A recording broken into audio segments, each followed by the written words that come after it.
Sponsored by NatureBox. For great tasting healthy snacks and 50% off your first order, go to naturebox.com/roosterteeth.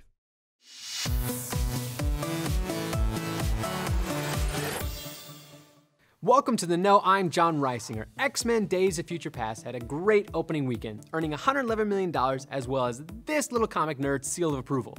And although it didn't break any records, the franchise is still holding strong. Part of the winning formula might have to do with Bryan Singer, who is confirmed to be returning for X-Men Apocalypse. At least, that's the plan.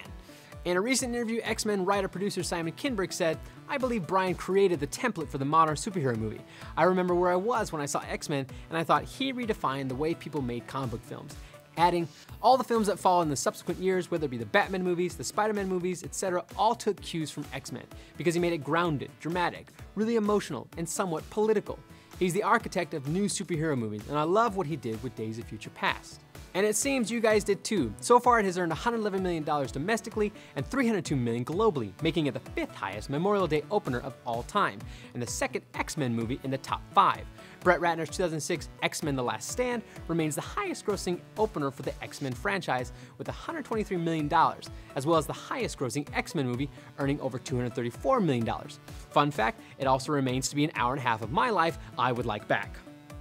Nevertheless, Kinberg says the next film will focus on the first-class cast, but will have some of the original cast too, as well as a new villain, Apocalypse. He also reveals that while X-Men First Class was a straightforward younger generation movie, and even Days of Future Past Damage was isolated, Apocalypse will look more like an end-of-the-world disaster movie. He says the kind of scope and scale we're talking about is like disaster movie, extinction-level event, sort of Roland Emmerich-style movie making, which you've never seen in an X-Men movie, or any superhero movie, which I think is exciting.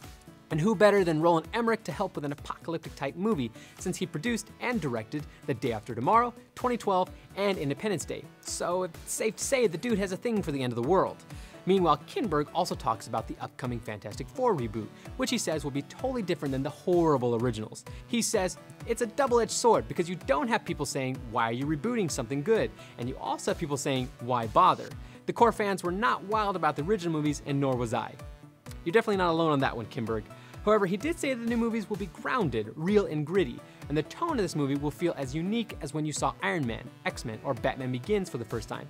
It's not as goofy as the first movies. It has humor in it, but the humor is much more real and comes from character, not pratfall jokes. It's a much more dramatic film than it is a comedy.